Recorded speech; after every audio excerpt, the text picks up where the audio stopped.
Hello এবং welcome বন্ধুরা। Think eco চিন্তার প্রতিধ্বনি পেজ থেকে আপনাদের সবাইকে স্বাগতম। আমরা আজকে খুবই সৌভাগ্যবান।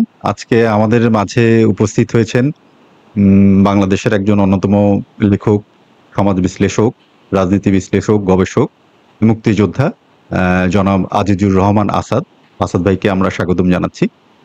প্রসঙ্গক্রমে একটু বলে রাখি যে থিঙ্ক ইকো চিন্তার প্রতিধ্বনি পেজটি আসলে সমসাময়িক রাজনীতি, সমাজ, শিল্প, সাহিত্য, দর্শন, বিজ্ঞান বিভিন্ন বিষয় নিয়ে আলোচনা করতে, বিশ্লেষণ করতে আগ্রহী। তারই ধারাবাহিকতায় আজকে আমরা পেয়েছি আজিজুর রহমান আসাদ ভাইকে। আসাদ ভাই দীর্ঘদিন ধরে সমাজ, রাজনীতি বিশ্লেষণ করছেন। একটু ছোট্ট করে বলি, আসাদ ভাই আসলে সেই তরুণ বয়স থেকেই সাম্যবাদী রাজনীতির সঙ্গে যুক্ত ছিলেন, মুক্তিযুদ্ধে অংশগ্রহণ করেছেন। পরবর্তীতে উনি ফিলিপিনের ম্যানিলাতে পড়াশোনা করেছেন, ডেভেলপমেন্ট ম্যানেজমেন্টে, বাংলাদেশে দর্শনের উপর তার পড়াশোনা। পরবর্তীতে উনি জার্মানিতে পলিটিক্যাল সায়েন্সের উপরে পড়াশোনা করেছেন। এখন বাংলাদেশ জার্মানি মিলিয়ে থাকছেন, পাশাপাশি গবেষণা করছেন সমাজ, রাজনীতি। তার বিভিন্ন বই আমরা ইতিমধ্যে দেখেছি, প্রকাশ হয়েছে। সব মিলিয়ে আমরা আজকে আসাদ ভাইকে কাছে পেয়েছি, আমরা খুবই সৌভাগ্যবান। আজকে আমরা একটা বিষয় নির্ধারণ করেছি, যদিও ওই বিষয়টার উপরে আমরা আলোচনা শুরু করব, কিন্তু আলোচনা নানান আঙ্গিকে আমরা বিভিন্ন বিষয় নিয়ে হয়তো কথা বলবো। আমরা আজকে আলোচনার বিষয় ঠিক করেছি যে এই রেজিম চেঞ্জের যে রাজনীতি, এই রাজনীতির সীমাবদ্ধতা এবং ব্যবস্থা বদলের যে নতুন কোনো রাজনীতির রূপরেখা আছে কিনা, এটা আমরা আসাদ ভাইয়ের কাছে জানতে চাইবো। শুরুতেই ধন্যবাদ জানাই আসাদ ভাই। কেমন আছেন, কেমন চলছে আপনার দিন? ভালো, আপনাকে ধন্যবাদ এবং যারা শুনছেন সবাইকে ধন্যবাদ জানাচ্ছি। হ্যাঁ, মূলত রাজনীতির ছাত্র হিসেবে মানে দুই অর্থেই। একটা হচ্ছে যে ব্যবহারিক রাজনীতির সাথে ছাত্র জীবন থেকেই সম্পর্ক। তারপরে বাংলাদেশের সাম্যবাদী দল, পরবর্তী সময় কমিউনিস্ট লীগ এবং তার পরবর্তী সময় ওয়ার্কার্স পার্টি, এই ধরনের বিভিন্ন দলের সাথে খুব সক্রিয় না থাকলেও সম্পর্ক সবসময় ছিল। তো এবং অন্যদিকে যেটা আপনি অলরেডি বলেছেন, আমি মূলত বার্লিনে আমার পড়াশোনা করেছি, ওরা বলে পলিটোলজি, রাষ্ট্রবিজ্ঞান রাইট নিয়ে। তো মূল যে প্রশ্নটা রয়েছে, রেজিম চেঞ্জ, এখন শব্দটা শুনলে অনেকে এটাকে মানে নেতিবাচক ভাবে বলে। আমি রেজিম চেঞ্জকে নেতিবাচক বা ইতিবাচক কোনোভাবেই বলছি না, আমি এটাকে বলছি একটা রাজনৈতিক ফেনোমেনা হিসেবে, একটা রাজনৈতিক ঘটনাটা হচ্ছে যে সরকার বদলের, অর্থাৎ রেজিম চেঞ্জ কিন্তু কয়েকভাবে হতে পারে। এবং বিশেষ করে মানে পুঁজিবাদের বিকাশের ফলে আমরা যে জাতিরাষ্ট্র পেয়েছি এবং লিবারেল গণতন্ত্রের যে চর্চা, যেটা আমরা দেখি যে রাজনৈতিক দল নির্বাচনের মধ্য দিয়ে, যেমন হয় আমেরিকায় রিপাবলিকান, ডেমোক্র্যাট, ভারতে কংগ্রেস, বিজেপি, বাংলাদেশে আওয়ামী লীগ, বিএনপি। তো এই ধরনের পালাবদলটা হয় নির্বাচনের মধ্যে দিয়ে। এটাই হচ্ছে যে শাসক শ্রেণী তাদের যে ক্ষমতার পালাবদল, এটা শান্তিপূর্ণ উপায়ে করে থাকে। বিশেষ করে কোল্ড ওয়ারের সময়, দ্বিতীয় বিশ্বযুদ্ধের পরে আমরা দেখি যে রেজিম চেঞ্জের, সরকার বদলের আরেকটা সহিংস বাস্তবতা, সেটা হচ্ছে যে সামরিক কুদেতার মধ্যে দিয়ে, যে সামরিক বাহিনীকে দিয়ে কু ঘটিয়ে, সামরিক অভ্যুত্থান ঘটিয়ে সরকার বদল। বেস্ট এক্সাম্পল ধরা যাক যে 1973 সালের চিলিতে আলেনদের পতন, বা বাংলাদেশেও আমরা যদি 1975 সালে ধরি, আমরা 15ই আগস্টের ঘটনা ধরি, তার মানে হচ্ছে যে দ্বিতীয় বিশ্বযুদ্ধের পরে রেজিম চেঞ্জের ব্যাপারটা একটা সহিংস ব্যাপার হিসেবে চলে আসছে। এরপরে বিগত আড়াই দশক ধরে, তারও একটু বেশি সময় ধরে, আমরা একটা নতুন ফেনোমেনা দেখি, সেটা হচ্ছে প্রায় 25টি দেশে, যেটাকে বলা হচ্ছে কালার রেভলিউশন। আচ্ছা, বিশেষ করে পূর্ব ইউরোপে, তারপরে হচ্ছে মধ্যপ্রাচ্যে আরব বসন্ত। এইগুলোকে বলা হচ্ছে যে রেজিম চেঞ্জ হচ্ছে কম্বিনেশন অফ, মানে জনগণের আন্দোলন রয়েছে, আবার এর পেছনে নানা ধরনের শক্তি কাজ করছে, এবং মূলত এর অ্যান্ড্রু করিপকো যিনি বলতে চান যে এটা হচ্ছে যে হাইব্রিড ওয়ার।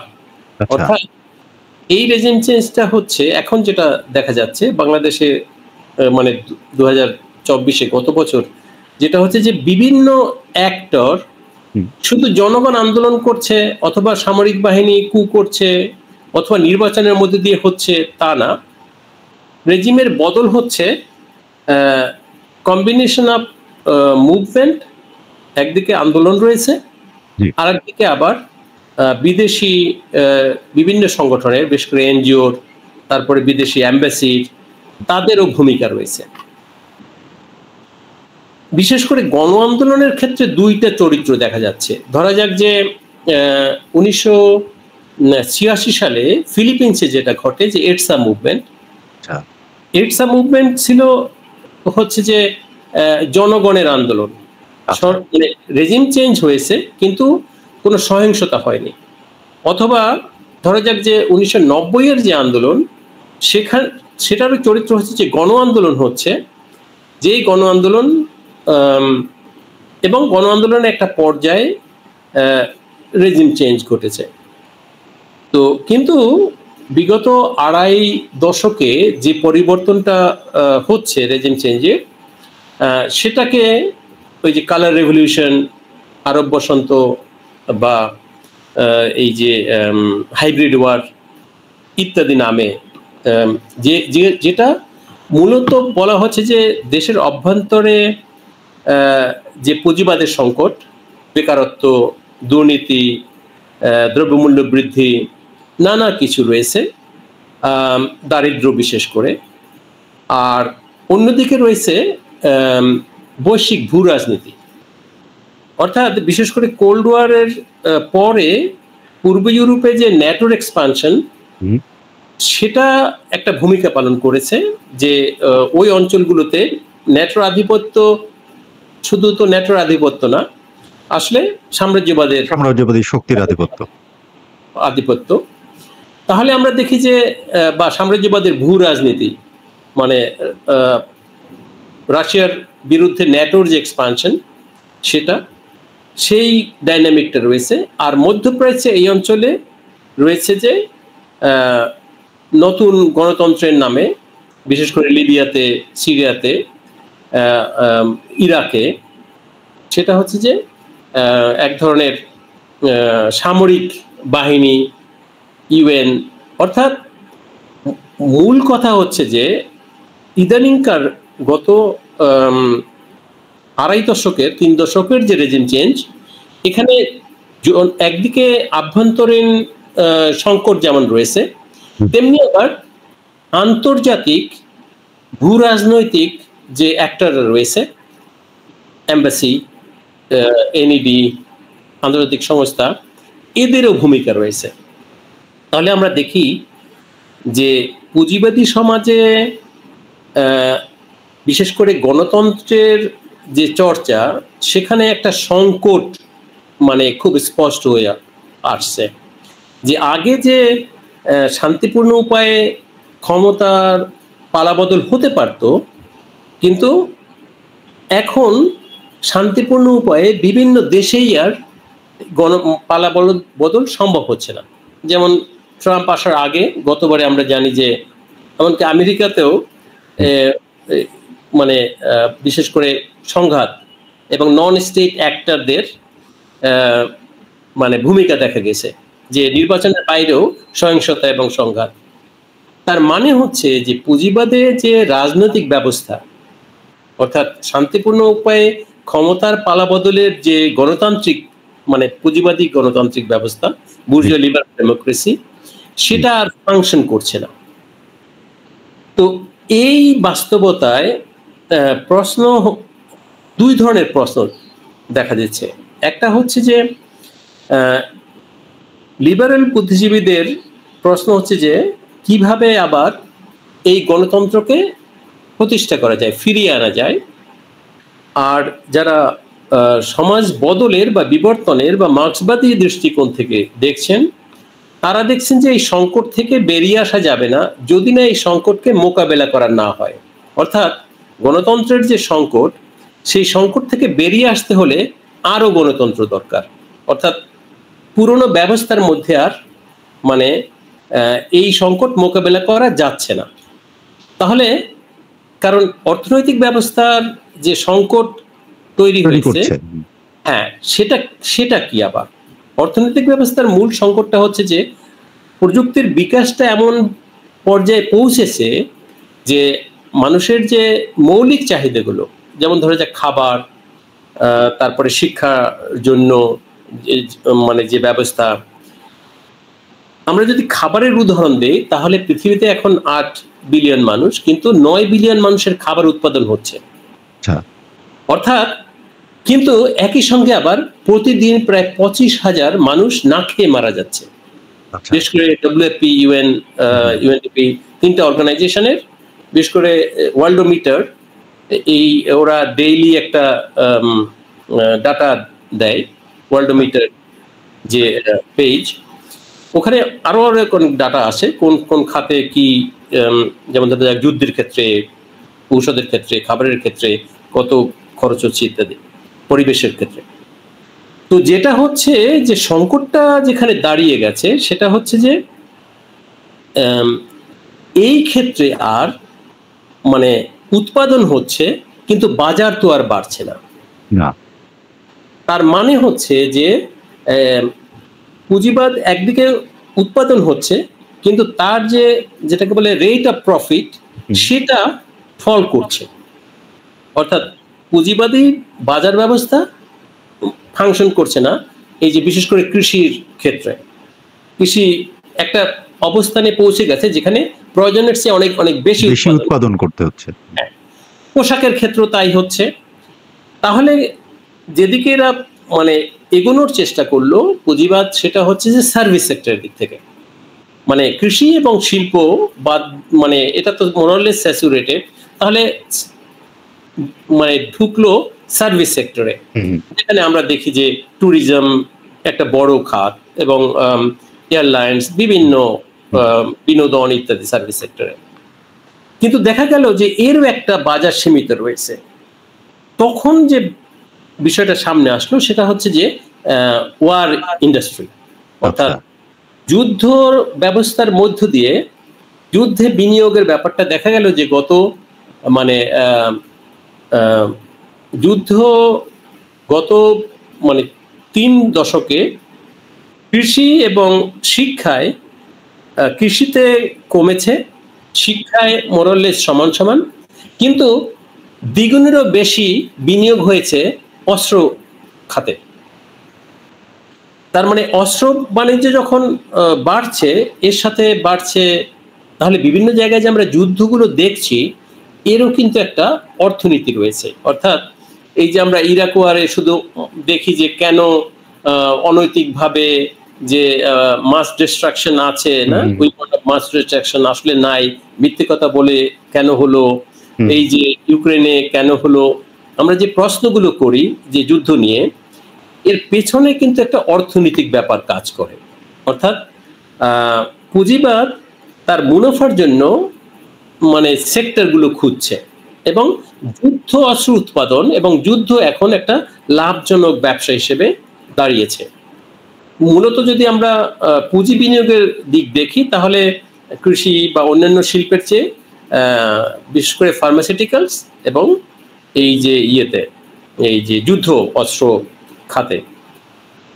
পাশাপাশি আপনার সম্প্রতি একটা বই বেরিয়েছে আপনাদের, যেটা হচ্ছে যে ব্যবস্থা বদলের রাজনীতি। তো সেখানে আমি পড়ছিলাম, সেখানে আপনারা প্রসঙ্গক্রমে লিখেছিলেন যে কাঁচামালের যে একটা মানে এই পুঁজিবাদী সমাজ যে বিনিয়োগ করতে গিয়ে যে কাঁচামাল উৎপাদনের যে একটা সীমাবদ্ধতা, এটার প্রসঙ্গেও যদি পাশাপাশি।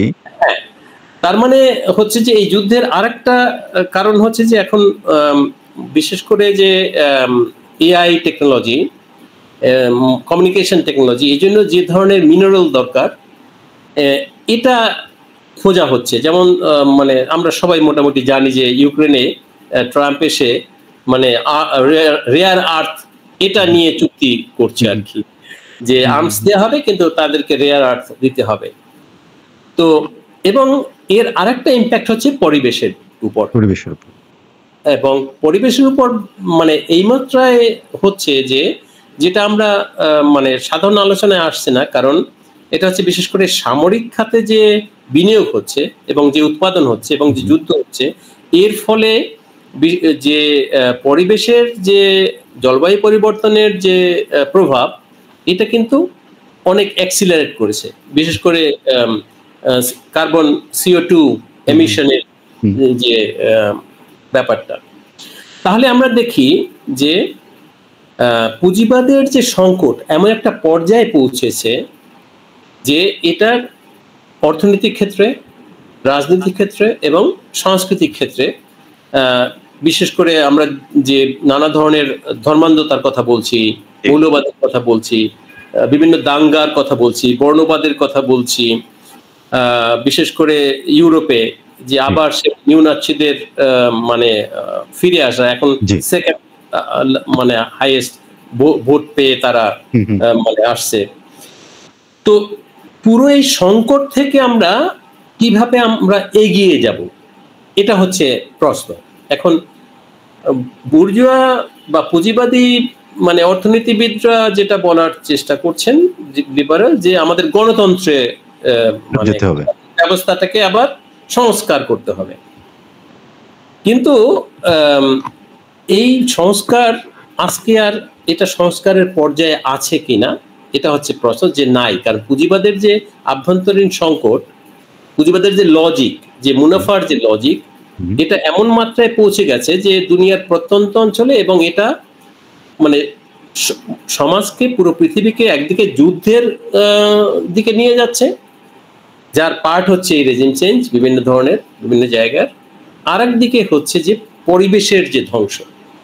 তো এই যে বাস্তবতা, এবং বিভিন্ন জায়গায় মানে এমনকি জার্মানিতে রাস্তায় ঘুমানো মানে হোমলেস মানুষের সংখ্যা কিন্তু অনেক বেড়ে গেছে, এটা অবিশ্বাস্য রকম বেড়ে গেছে। আমেরিকায় তো বেড়েছে, তো কিন্তু জার্মানিতেও, ইউরোপেও বেড়েছে। আচ্ছা। তো ফলে যেটা হচ্ছে যে নতুন নিউ পুয়ার যেটা, এটা তৈরি হয়েছে। তার মানে আমরা যদি দেখি তাহলে একদিকে দেখা যাচ্ছে যে পরিবেশের সংকট, একদিকে যুদ্ধ, আরেকদিকে দারিদ্র, এই যে টোটাল ক্রাইসিস, এই ক্রাইসিস থেকে উত্তরণের পথ কি, এবং এই উত্তরণের পথ মানে খুঁজতে গিয়েই তখন প্রশ্ন আসে যে এটার কারণটা কি। তো অনেকেই বলতে চায় যে সিস্টেম যেটা আছে এটা ঠিক আছে, এই সিস্টেমের মধ্যে যদি আমরা রিফর্ম করি তাহলে এটা সম্ভব। আরেকটা চিন্তা হচ্ছে যে না, আর এটা আর সম্ভব না, এই সিস্টেমটাকেই বদলাতে হবে। সিস্টেমটা আর কাজ করছে না, সিস্টেমটা আর কাজ করছে না। অর্থাৎ পুঁজিবাদের যে সিস্টেমটা কোথায়, বেসিক তো economic system, right. Productive forces এমন একটা পর্যায়ে ডেভেলপ করেছে যে এটার আর এগিয়ে যাওয়ার বা এটার আর বিকাশের কোনো অবকাশ নেই।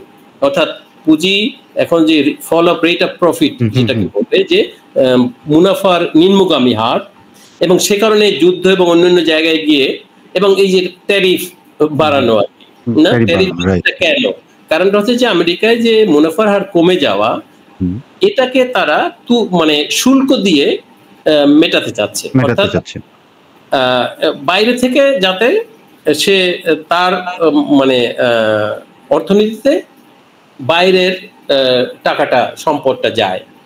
তো তাহলে এটা একটা এমন একটা পর্যায়ে পৌঁছে গেছে যে এটা শুধু ডিস্ট্রাকশনই দিচ্ছে। তাহলে উপায় কি? সেটা নিয়ে আমরা কাজটা করছি। যে উপায় হচ্ছে, তাহলে আমরা দেখেছি যে 1917-তে যে সোভিয়েত ইউনিয়নে যে মানে রুশ বিপ্লবের মধ্য দিয়ে লেনিনের কথা ছিল যে জনগণের হাতে ক্ষমতা, অর্থাৎ মার্ক্সবাদীরা গণতন্ত্রটাকেই প্রশ্ন করেছে, যে বুর্জোয়া গণতন্ত্র মানে তখনই তাত্ত্বিকভাবে পুঁজিবাদের সংকট এতটা গভীর না হলেও রাশিয়াতে তো ছিল সংকট, কিন্তু তখন তারা যেটা মানে থিওরাইজ করেছে যে জনগণের হাতে ক্ষমতা দিতে হবে।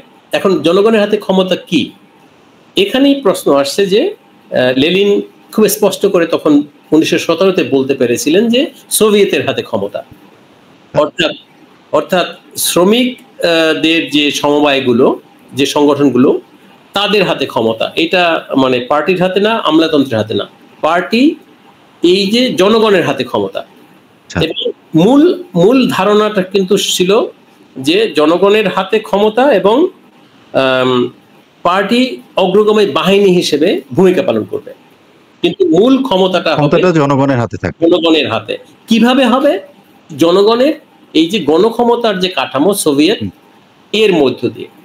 অর্থাৎ সমাজতান্ত্রিক যে ধারণা পুঁজিবাদের বিপরীতে বা সাম্যবাদী যে ধারণা আসলো মানে রাজনীতি বিজ্ঞানে, তাহলে যে শ্রেণীর হাত থেকে, শাসক শ্রেণীর হাত থেকে এই ক্ষমতাটা কিভাবে জনগণের কাছে দেয়া যাবে, বিশেষ করে শ্রমজীবী জনগণের কাছে, নারীদের কাছে, তাহলে এই শ্রমজীবী জনগণের নিজস্ব ক্ষমতা কাঠামো লাগবে। এটা একদিকে।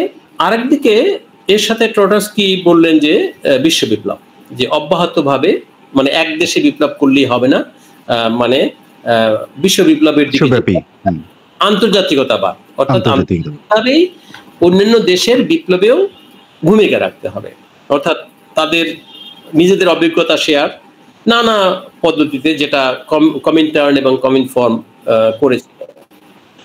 তো আমরা যদি ওখান থেকে পুঁজিবাদের ক্রাইসিস থেকে মানব জাতির যে অভিজ্ঞতা, সেটা মূলত মার্ক্সবাদীদের, যারা পুঁজিবাদের বিপক্ষে কাজ করেছে এবং সমাজতান্ত্রিক অর্থনীতি গড়ে তোলার চেষ্টা করেছে, সেখান থেকে যদি আমরা দেখি, তাহলে যে অভিজ্ঞতা আমাদের আছে, আমরা যে মানে সমাজতান্ত্রিক এই সমাজগুলো যে একটা প্রক্রিয়া ছিল, অথবা তাদের তো কোনো পূর্ব অভিজ্ঞতা ছিল না, তাদেরও ট্রায়াল অ্যান্ড এররের মধ্যে দিয়ে যেতে হয়েছে।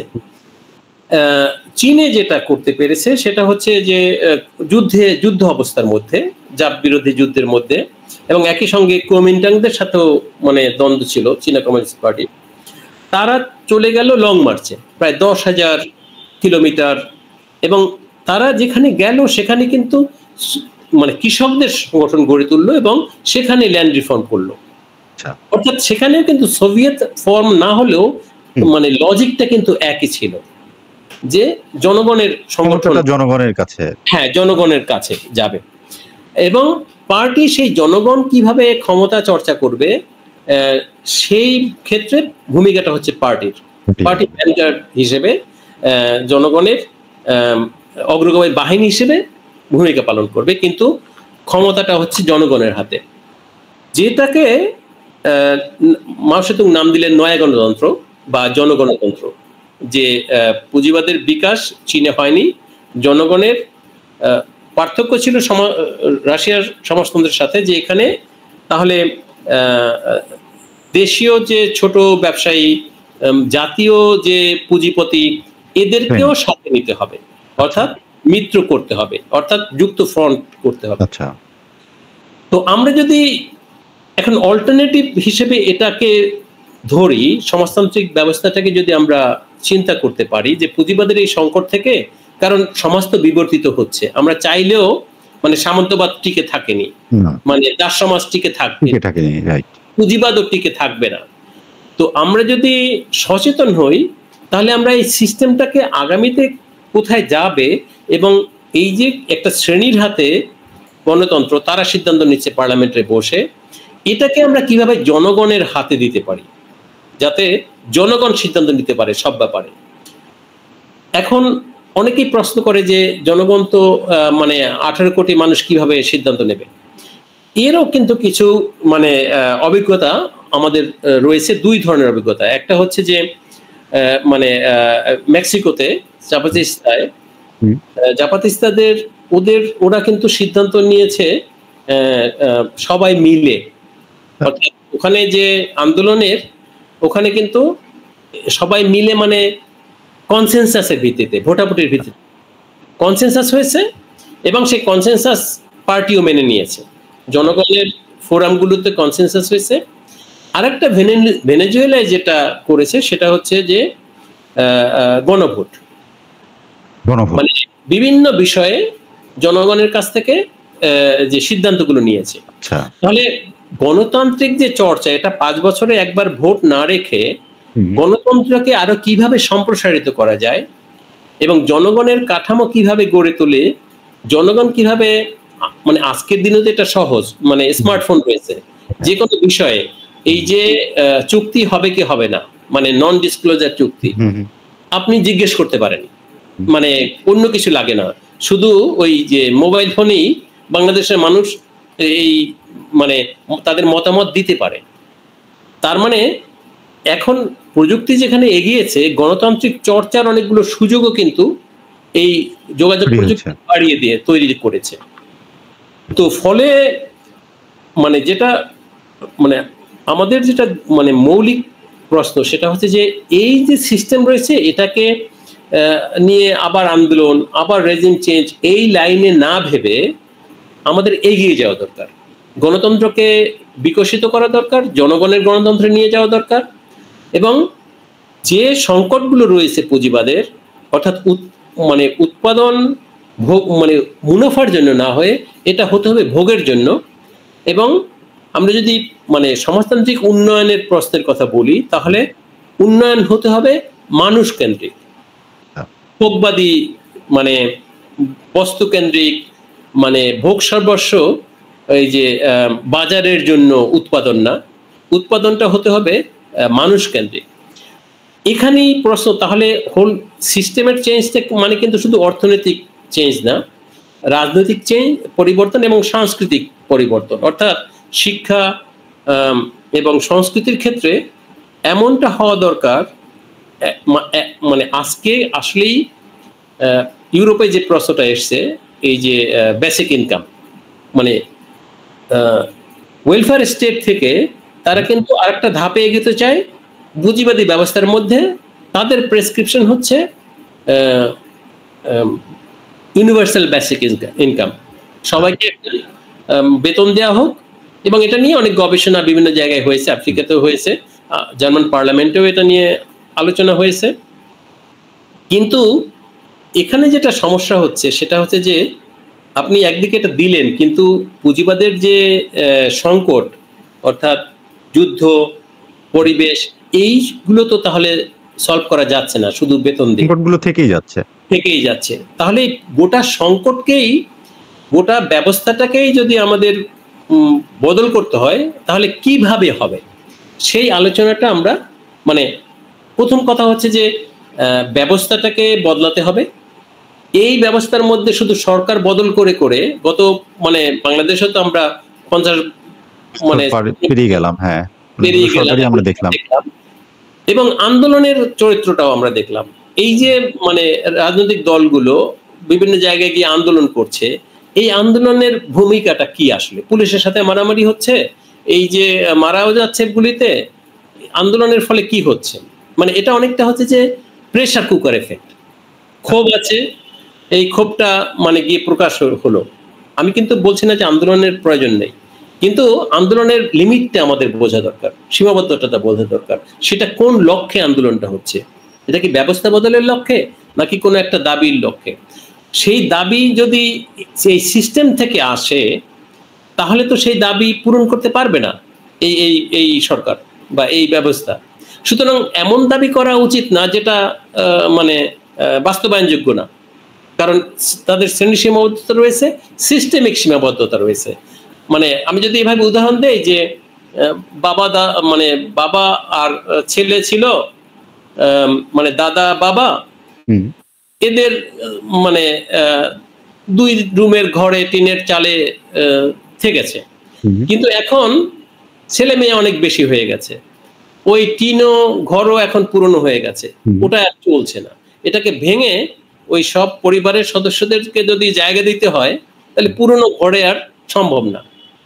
তো তার মানে হচ্ছে যে পুরনো সিস্টেমে আপনি সমস্যাগুলোর সমাধান করতে পারছেন না। সেহেতু যেখানে মানে আসতে হবে সেটা হচ্ছে যে আমরা তাহলে, এবং এই জ্ঞান আমাদের রয়েছে গত 100 বছরের, মানে বিশেষ করে সমাজতান্ত্রিক দেশগুলোর অভিজ্ঞতা আমরা যদি মানে পুরোপুরি নাও নেই আমাদের, মানে কিন্তু কতগুলো প্রিন্সিপাল তো আমরা শিখেছি, যে জনগণের হাতে ক্ষমতা দেওয়া যায়, পরিকল্পিত অর্থনীতি করা যায়, সবার শিক্ষা স্বাস্থ্যের, বিশেষ করে পূর্ব জার্মানিতে যেটা ছিল যে সবার শিক্ষার ব্যবস্থা নেওয়া যায়, এবং সমাজে ব্যক্তির যে মানে ভোগের বদলে ওখানে যে ব্যক্তির যে হয়ে ওঠার চিন্তা, মানে মানে ওই সমাজ মনোবিজ্ঞানী এরিক ফ্রম যেটা বলেছেন যে মানুষ দুভাবে চিন্তা করে, একটা হচ্ছে যে to have and to be, মানে টু হ্যাভ মানে হচ্ছে যে গাড়ি হবে, বাড়ি হবে, ফ্ল্যাট হবে, এই হবে, সেই হবে, সম্পদ হবে অনেক। আরেকটা হচ্ছে টু বি মানে হবে গবেষক হবে, অভিনেতা হবে, শিল্পী হবে, মানে সে নিজে কি হয়ে উঠবে মানুষ হিসেবে। আরেকটা হচ্ছে সে কি সম্পদ সংগ্রহ করবে।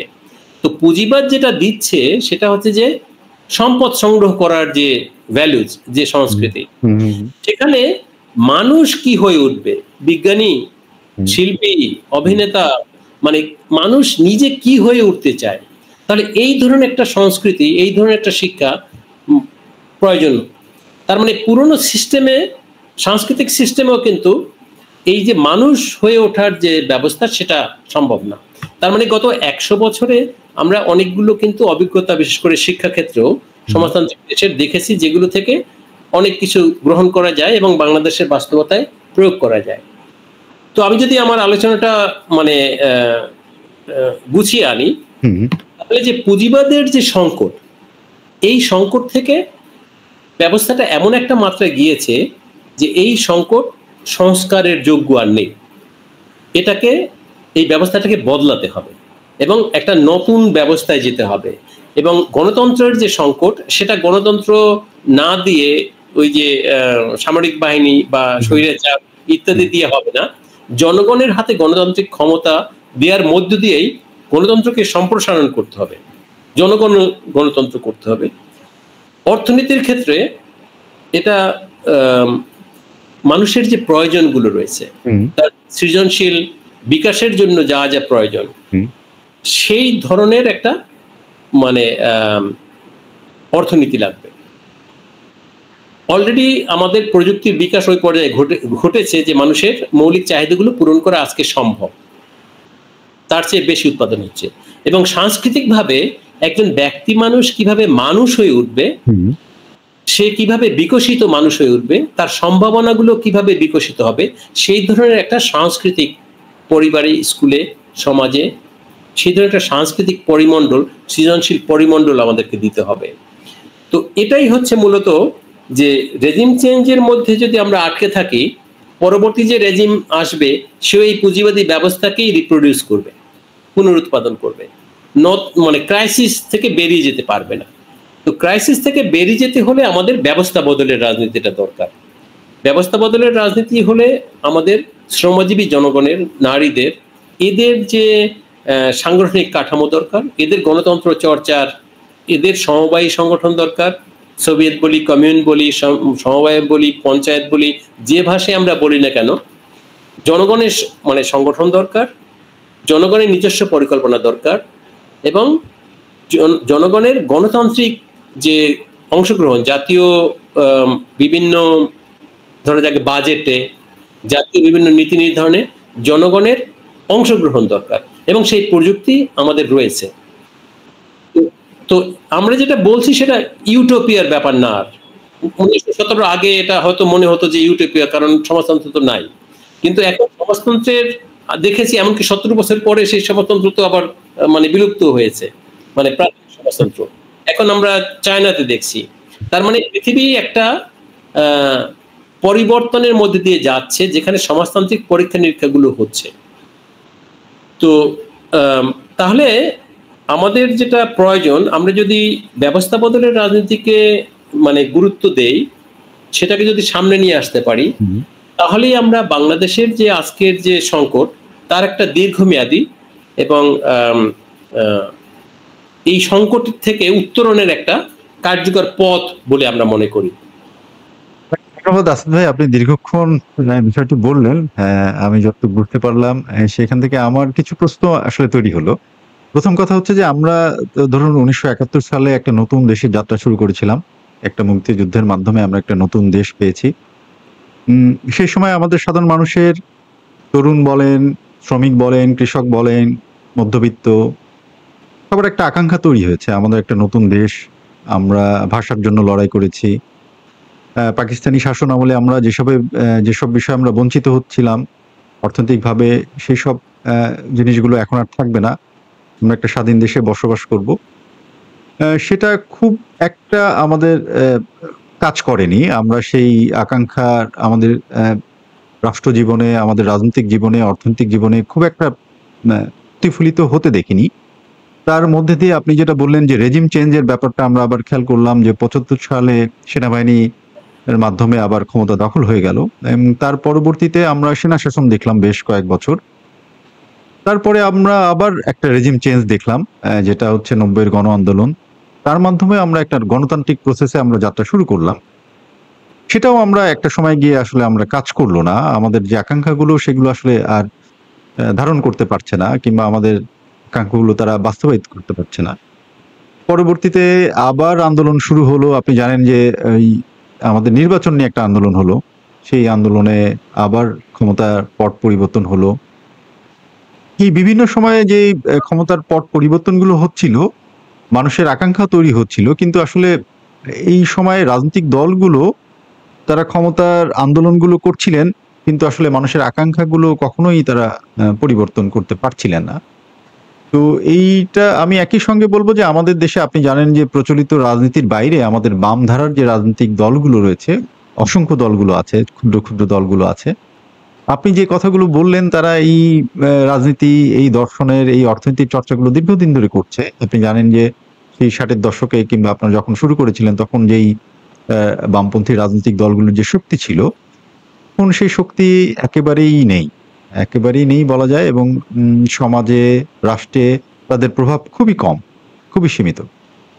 তো সেই জায়গায় আপনার কাছে কি মনে হয় না যে আমাদের যেই একে তো আপনি যেটা বলছেন যে এই যে পুঁজিবাদী রাজনীতি দলগুলোর তাদের তো একটা ব্যর্থতা আছেই, পাশাপাশি বামপন্থী রাজনৈতিক দল তারাও তো ব্যর্থ হয়েছে। কারণ কি, জনগণকে স্কুলিং এর করার, আপনি যে কথাগুলো বললেন, জনগণকে এই বিষয়গুলো স্কুলিং করা, তাদেরকে বোঝানো এবং তাদেরকে সংগঠিত করে যে এই ক্ষমতাটা জনগণের কাছে ফেরত দেওয়ার যে আন্দোলন, সেই আন্দোলন বামপন্থীরা বিভিন্ন সময় ক্ষুদ্র ক্ষুদ্রভাবে করেছে ঠিকই, কিন্তু মোটা দাগে তারা আসলে কখনো এই আন্দোলন করতে পারেনি। বিপরীতে তারা যেটা করেছে যে এই যে পুঁজিবাদী যে রাজনৈতিক দলগুলো, তারা যখন যে আন্দোলনগুলো তৈরি করেছে, সেই আন্দোলনের তারা অনেকটা ভাড়াটে হিসাবে তারা বিভিন্ন সময় পার্টিসিপেট করেছে। ফলত যেটা হয়েছে যে ফলগুলো তাদের আসলে কখনো আসেনি। যেটা আপনি বলছিলেন যে রেজিম চেঞ্জ হয়েছে ঠিকই, কিন্তু আসলে সেই রেজিম চেঞ্জের মাধ্যম দিয়ে যে সমাজ ব্যবস্থার যে আমূল পরিবর্তন, সেই কাঠামোর পরিবর্তনগুলো আসলে হয়নি। অদূর ভবিষ্যতে আপনি কি দেখছেন? আপনি দীর্ঘদিন ধরে সমাজ দেখছেন, রাজনীতি দেখছেন, বিশ্লেষণ করছেন। আপনি কি মানে আমি ধন্যবাদ। আমি বাংলাদেশের বিভিন্ন বামপন্থী রাজনৈতিক দলের সাথে কথা বলার সুযোগ হয়েছে আর কি, বিশেষ করে আমাদের এই ব্যবস্থা বদলের রাজনীতি নিয়েই। আচ্ছা। এখানে মানে যখন আলোচনা হচ্ছে তখন মানে প্রায় সবাই একমত হচ্ছেন, কিন্তু আমি জানি যে এই একমত মূলত একমত না। কেন না, সেটা হচ্ছে যে মানে আমি লক্ষ্যের ক্ষেত্রে যদি বলি, লক্ষ্যের ক্ষেত্রে সবাই একমত, রাইট, যে সমাজতান্ত্রিক বা জনগণতান্ত্রিক যে ভাষায় বলি, কিন্তু কৌশলের ক্ষেত্রে, যেটাকে মানে মার্ক্সবাদীরা রণনীতির কথা বলে, কৌশলের ক্ষেত্রে একমত না। একটা অংশ হচ্ছে যারা হচ্ছে যে নির্বাচনের মধ্য দিয়ে, বিশেষ করে তারা অনেকটা সিপিএম এর মডেলটাকে ফলো করতে চায়। ফলো করতে যাচ্ছেন। আরেকটা ধারা হচ্ছে যারা মানে খুব এখন সংখ্যায় অনেক কম, তারা মূলত সশস্ত্র সংগ্রামের মাধ্যমে। হ্যাঁ, আরেকটা ধারা হচ্ছে গণ অভ্যুত্থানের মধ্য দিয়ে। আচ্ছা। তো এবং এই তিনটা ধারাকেই আমরা আমাদের বইতে মানে আমরা মনে করে বলেছি যে এটা সঠিক নয়। সঠিকটা হচ্ছে যে ধারায় মানে লেনিন যেখান থেকে শুরু করেছিলেন, সোভিয়েতের হাতে ক্ষমতা, তাহলে ওটাই পথ। আমাদের সেই ইয়েতে মানে অনেকটা গোড়ায় ফিরে যেতে হবে, যে মৌলিক জায়গাটায় ফিরে যেতে হবে। কারণ আমরা বিভিন্ন সময় বিভিন্ন প্রভাবে এখানকার বামপন্থী দলগুলো বিভিন্ন দিকে গিয়েছে। যখন নির্বাচন আসছে তখন নির্বাচনের মধ্যে ওটাকে থিওরাইজ করেছে যে রণকৌশলটা হচ্ছে, যেমন সিপিএম যেটা করছে যে নির্বাচনের মধ্য দিয়ে জনগণের কাছে গ্রহণযোগ্যতা অর্জন করা এবং এভাবে এক সময় মানে পুরো রাষ্ট্র ক্ষমতা দখল করা। আবার হচ্ছে যে অভ্যুত্থানের মধ্য দিয়ে রাষ্ট্র ক্ষমতা দখল করা, যে কারণে অনেক বামপন্থী আবার এই বিগত অভ্যুত্থানে অংশগ্রহণ করেছে, কারণ তাদের তাত্ত্বিক একটা মিল ছিল। কিন্তু এগুলো তো আসলে কাজ মানে করছে না। মানে বামপন্থীদের ব্যর্থতা কোথায়? ব্যর্থতাটা এই না যে লক্ষ্য নির্ধারণে, ব্যর্থতা হচ্ছে কৌশল নির্ধারণে। যে জনগণকেন্দ্রিক যে কৌশল, জনগণের ক্ষমতা কাঠামো গড়ে তোলার ভিত্তিতে যে এগুতে হবে, এবং সেটা করতে গিয়ে যে ভোটাভুটির বদলে যে ঐকমত্য প্রতিষ্ঠা, কনসেনসাস প্রতিষ্ঠা ইত্যাদির যে নানা পদ্ধতি বিভিন্ন জায়গায় যে চর্চা হয়েছে, এগুলোর ব্যাপারে ওনাদের দৃষ্টিভঙ্গি এখনো আমি দেখি এই তিন ধারার মধ্যে রয়েছে, হয় নির্বাচনপন্থী, অথবা সশস্ত্র সংগ্রামপন্থী, অথবা অভ্যুত্থানপন্থী। এখনো যে গণক্ষমতার কাঠামো তৈরি করে জনগণতান্ত্রিক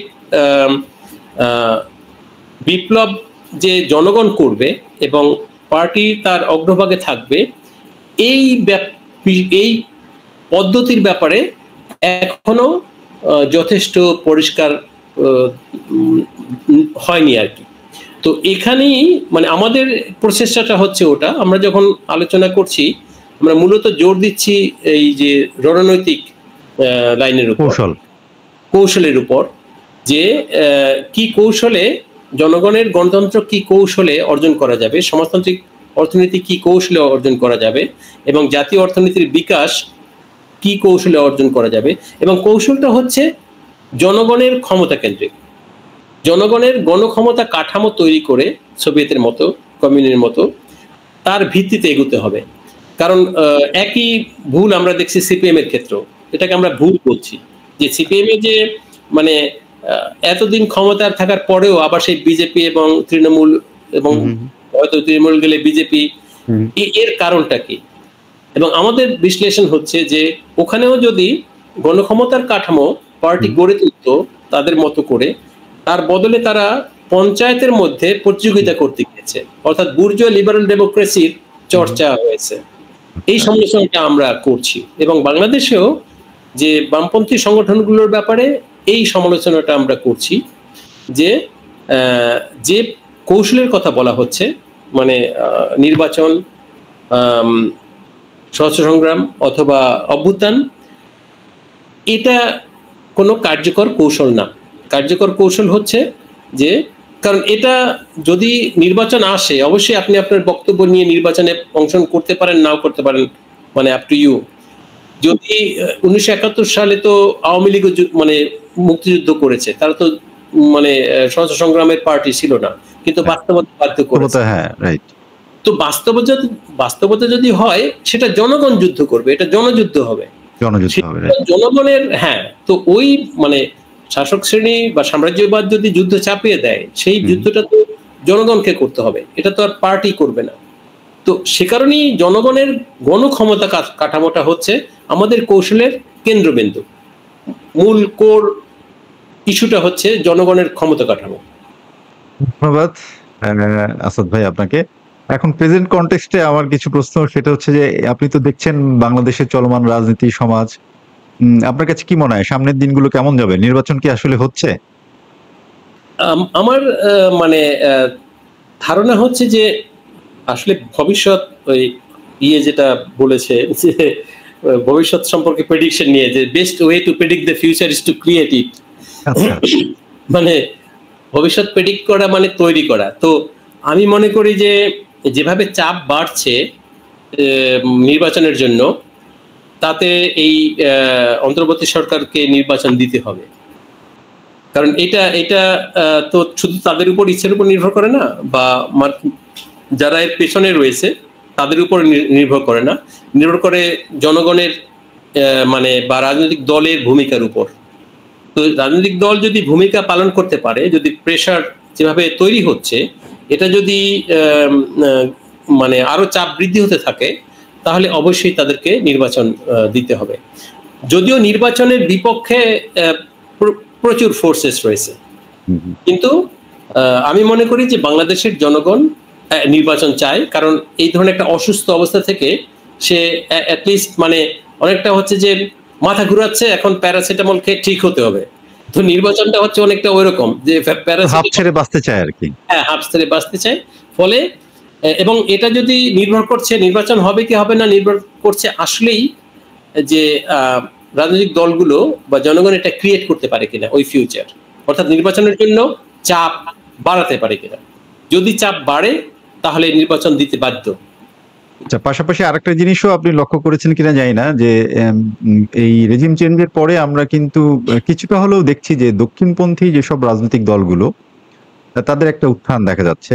বিশেষত ইসলামপন্থীর কথা আমি বিশেষভাবে বলবো, বাংলাদেশ কনটেক্সটে তো এটাই একমাত্র, যেহেতু আমাদের এখানে প্রধান ধর্ম ইসলাম। তা আপনার কাছে কি মনে হয় নির্বাচনে তারা কি ভালো ফল করবে? এটা নির্ভর করে এখানকার লিবারেলদের ভূমিকার উপর। মানে যে মানে আমি বলবো এটা ইম্যাচিউরিটি বাংলাদেশের লিবারেলদের। এটা নিয়ে আমার একটা কাজ আছে, সেটা হচ্ছে যে বাংলাদেশের যে ক্যাপিটালিজমের যে ডেভেলপমেন্ট, মানে ৭৬-এর পরে যে যেটাকে আমরা বলি মানে ক্রোনি ক্যাপিটালিজম। ক্রোনি ক্যাপিটালিজম মানে রাষ্ট্রের নিয়ন্ত্রণে পুঁজিবাদের বিকাশ। অর্থাৎ বিশ্বায়ন যখন শুরু হয় তখন বিশ্বায়ন মানে কিন্তু মানে গ্লোবালাইজেশন, লিবারালাইজেশন এবং প্রাইভেটাইজেশন, তিনটা প্রক্রিয়া কিন্তু একসঙ্গে ঘটে। তো এই যে প্রাইভেটাইজেশন, কারণ সাম্রাজ্যবাদ তো হচ্ছে যে এদের পুঁজি অনেক হয়ে গেছে, যে পুঁজিটা বিভিন্ন দেশে যাওয়া দরকার, এবং সেটা রাষ্ট্রের মধ্য দিয়ে। এবং এখানে যেটা ঘটেছে ক্রনি মানে হচ্ছে এই যে এখানে রাষ্ট্র চেয়েছে যে বেসরকারীকরণের মধ্য দিয়ে এখানে একটা পুঁজিবাদী শ্রেণী গড়ে উঠুক। অর্থাৎ এখানে পুঁজিবাদী শ্রেণী গড়ে ওঠার পরে রাষ্ট্র তৈরি হয়েছে তা না, রাষ্ট্র পুঁজিবাদী শ্রেণী তৈরি করেছে। ফলে যেটা হয়েছে যে আমাদের পুঁজিপতি শ্রেণী বা শাসক শ্রেণী যারা গড়ে উঠেছে, টাকা পয়সা হয়েছে, কিন্তু কালচার কিন্তু হয়নি, ক্যাপিটালিস্ট কালচারটা কিন্তু তাদের হয়নি। আচ্ছা আচ্ছা, ক্রনি ক্যাপিটালিস্ট কালচার। এবং তারা দেখেন এই যে কানাডায় বেগমপাড়া, বিভিন্ন জায়গায় সুইস ব্যাংকের টাকা টাকা রাখা, এগুলো কেন? কারণটা হচ্ছে যে দেশপ্রেমিক যে মানে পুঁজিবাদ যদি নিজেরা তাহলে দেশপ্রেমিক পুঁজিপতি হতো, কিন্তু এরা তো সেটা না, এরা তো লুটেরা, মানে ব্যাংক এটা হয়েছে। ফলে যেটা হচ্ছে যে এদের ওই ম্যাচুরিটি, ক্লাস হিসেবে যে ম্যাচুরিটি সেটা হয়নি। যেমন ধরা যাক যে যেটাকে বলে এলিট কনসেনসাস। আচ্ছা, 1960 সালে আমেরিকায় মাত্র 12 জন লোক একটা হোটেলে বসে সিদ্ধান্ত নিয়েছিল যে রিপাবলিকান এবং ডেমোক্র্যাট এরা কাকে প্রেসিডেন্ট পদে দাঁড় করাবে। মাত্র 12 জন লোক। বুঝতেই পাচ্ছেন এরা কারা? এরা হচ্ছে ডিপ স্টেটের, এরা হচ্ছে মিলিটারি ইন্ডাস্ট্রিয়াল কমপ্লেক্সের, এরা হচ্ছে না মানে এলিট। তার মানে এলিট কনসেনসাস। কিন্তু বাংলাদেশে এই এলিট কনসেনসাস হচ্ছে না কেন? কারণটা হচ্ছে যে যারাই রাষ্ট্রের ক্ষমতায় যাচ্ছে তারাই পুরোটা মানে উইনার টেক্স ইট অল। এক মানে এই যে বাচ্চা ছেলে পেলে এরা মানে যাচ্ছে চাঁদা তুলতে, মানে 1 বছরও হয়নি।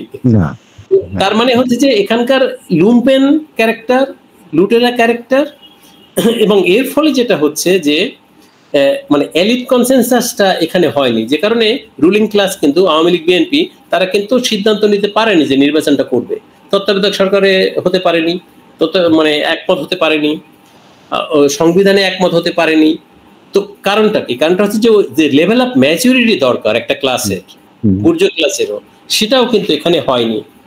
তো এখানেই মূলত সমস্যাটা, যে এখানে রুলিং ক্লাসের যে ক্যারেক্টার, সেটা যেহেতু ক্রনি ক্যাপিটালিজম, এবং এরা মোটামুটি যে প্রাথমিক পুঁজি সংগ্রহ করেছে মানে লুটপাটের মধ্যে দিয়ে, এবং রাষ্ট্রের মানে বদান্যতা এবং রাজনৈতিক দলের যখন ক্ষমতায় গিয়েছে, এর সাথে যুক্ত হয়েছে ভায়োলেন্স, অর্থাৎ উইনার টেক্স ইট অল একদিকে, এবং যারা ক্ষমতা থেকে চলে যাবে তাদেরকে নির্মূল করতে হবে। তো এই যে পলিটিক্স, মানে এইখানে মানে ইউরোপে বা অন্যান্য দেশে অগ্রসর পুঁজিবাদী দেশে যতটা ম্যাচুরিটি রয়েছে, বা ইন্ডিয়াতেও যতটা ম্যাচুরিটি রয়েছে, এখানকার পুঁজিবাদী শ্রেণীর তো অতটাও ম্যাচুরিটি নাই। তো ফলে মানে যে প্রশ্ন, যে এরা মানে এই সংকটগুলো এদের পক্ষে অ্যাড্রেস করা আর মানে কোনোভাবে সম্ভব না, এরা এটা পারবে না। তো ধন্যবাদ আসাদ ভাই, আমরা দীর্ঘক্ষণ বিভিন্ন বিষয় নিয়ে আলাপ করলাম, আপনার মতামত শুনলাম, এবং আমরা আশা রাখি যে অন্য কোনো কন্টেস্টে আমরা আবার আপনাকে কাছে পাবো, আলোচনা করব। আপনি কষ্ট করে সময় দিয়েছেন, আপনাকে অসংখ্য ধন্যবাদ। আপনার সুস্বাস্থ্য কামনা করছি। আপনার নতুন লেখার জন্য আমরা অপেক্ষা করছি, গবেষণা ভিত্তিক বিভিন্ন লেখা, আপনি বিভিন্ন কথা আমাদেরকে বলবেন, আমরা সেই প্রত্যাশা করে আজকের আলোচনা এখানে শেষ করছি। বাংলাদেশের আগামী ভবিষ্যৎ যাতে সুন্দর হয় সেই আশাবাদ ব্যক্ত করে আমরা শেষ করছি। ধন্যবাদ আসাদ ভাই। আপনাকেও ধন্যবাদ।